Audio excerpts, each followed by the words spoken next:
Hello, mate. Please yourself. Morning. Morning all. Don't I deserve it? Do you?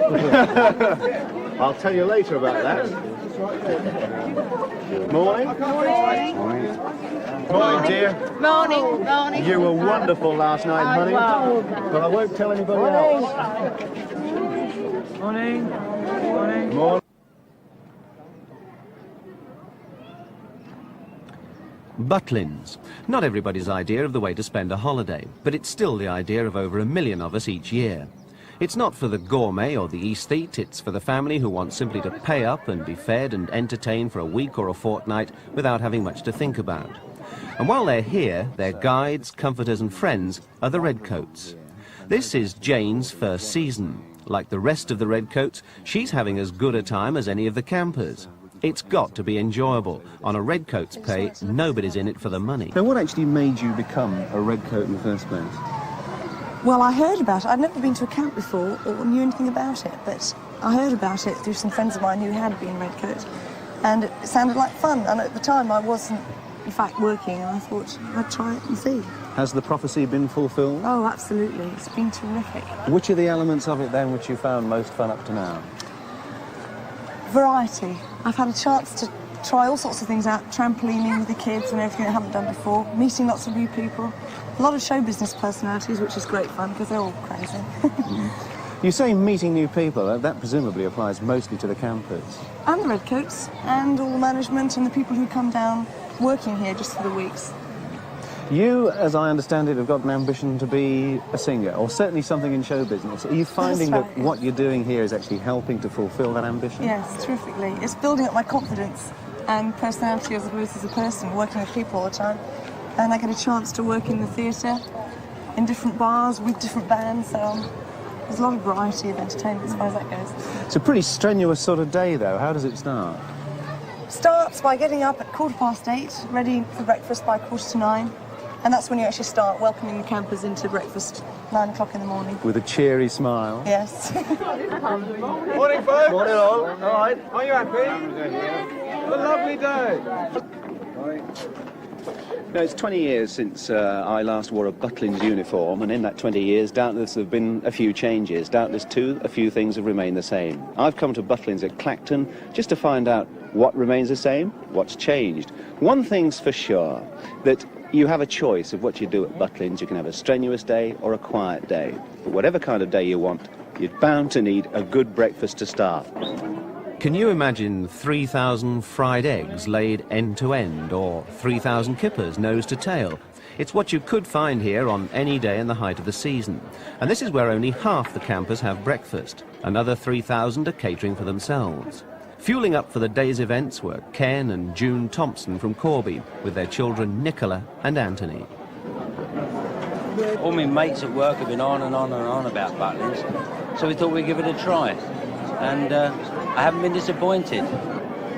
Well, during the mornings we don't do very much. Usually sit in the lounge, and have Recovering a coffee. from the night before. And after dinner, then we sort of start doing most of what's on the programme, actually. What are the sort of things you've done this week that you've enjoyed most, you reckon? Well, 4 things in one normally. We've been dining, and then we've been relaxing in the Gaiety Theatre. Then we've been going for a drink, like a glorious pub crawl all week, really, you know, really enjoying ourselves. That's okay for you adults, but of course you've got children with you, 11 and 13. What's it been like for them? Well, last week they were saying, you can do this with us, Dad, you can do that with us, Dad. I haven't seen them this week. They don't want to know us. Except when the wallet comes out, I understand. That's right. They've got a nose for a wallet. As soon as I open the wallet, they're there.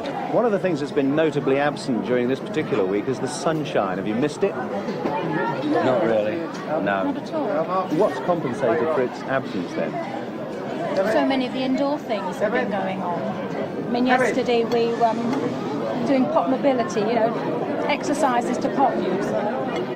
Well, we have been training Watford Football Club for the last 3 seasons with some success. We did train Manchester United the Wednesday before the Cup final, and Stuart Pearson said this is the sort of training he would like to do every Monday morning. And of course it's gone into tennis. I trained the LTA squad for 2 years, badminton, jelly jokes, the national coaches, every other sport, swim in the lot. It's gone everywhere. And I'm sure Butlins will excuse me for this, but you also take it to other closed institutions. Well, we have been rather interested. Quite recently, we took a prison officers course at Lilleshall, and we were asked to go into a women's open prison at Eccleshall. From there, we were asked to go into Holloway prison twice, which was a great success.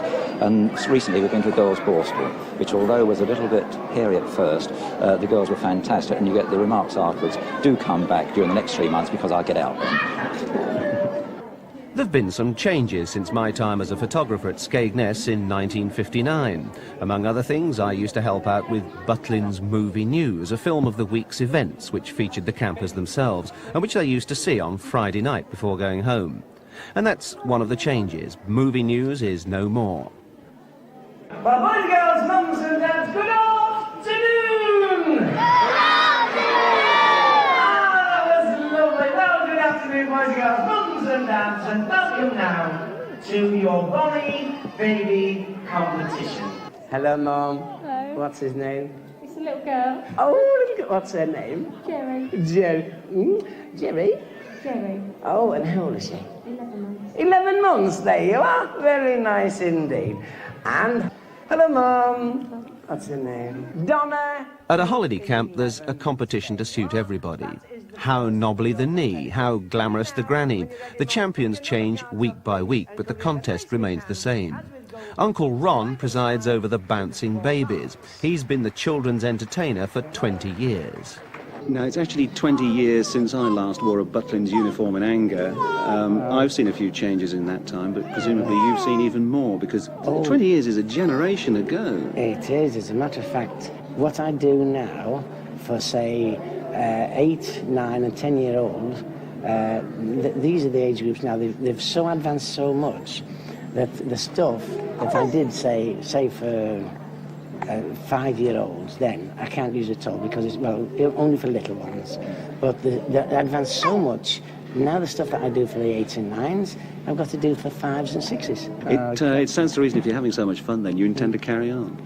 Well, I'm hoping to be doing another 30 or 40 years at it yet. I hope so. No, that should be worth a story. Oh, well. I don't remember there being a supermarket or a takeaway in those days, but there weren't any self-catering facilities. The dining halls had to do for everybody. But while some things have changed, others have remained pretty much the same, though they might have been altered a bit over the years. There never was any architecture at Butlins, only buildings, which no amount of pastel-coloured cosmetic paint can make handsome. There have been some changes, of course, in the last 20 years, but two which impressed me most strongly are at the extreme ends of the day. 20 years ago, Radio Butlin used to start up in the morning with a sort of cheery and twinkly greeting. They don't do that anymore. And at the other end of the day, in all the bars and the ballrooms and so forth, everybody used to stand up at the end of the day's proceedings and sing, "Good night, campers. I can see you yawning," and so on and so on. Now they just shut up shop and quietly steal away. Our visit was past the peak of the season, when even the most resilient and enthusiastic of the camp staff could be excused for being a bit tired. But this is, in its way, showbiz. No matter how jaded you feel, you must keep cheerful. You do have those days where you feel that way, but it becomes a sort of reflex. I suppose somebody looks at you and you smile and say hello. I can give you an example. When I went home on my day off a couple of weekends ago, and I noticed, I live in London, and I was walking down Oxford Street, and I caught myself looking at people and going hello, smiling, and they were looking at me as if I was completely bonkers. You realise just how much of a reflex it becomes after the first few weeks of the season.